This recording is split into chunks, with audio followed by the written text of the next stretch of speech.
โอ้เก่งแท้ป้าโตใครอย่างครึ่งนึงเนาะโอ้เก่งขนาดโอ้สามป้าโทอันนี้ประหยัดแท้นี่ประหยัดได้กำไรดีนี่นะเขาลดจากซีไซน่ะขลุนใหญ่เหมือนยังยาล้อเต้นึงเท่าไหร่60บาท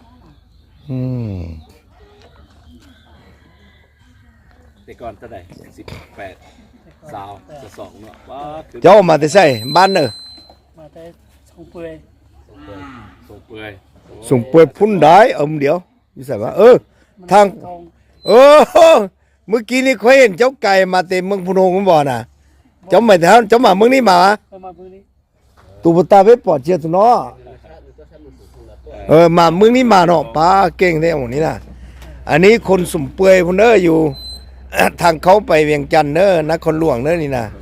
เมืองนาใส่ทองโอ้มาไก่แท้โอ้เก่งเด้อนี่น่ะเก่งขนาดแล้วนี่น่ะโอ้เก่งไปค่อยไทยเอาเจ้าซิเนาะให้เจ้าออกอยู่ทุกเด้เจ้าน่ะ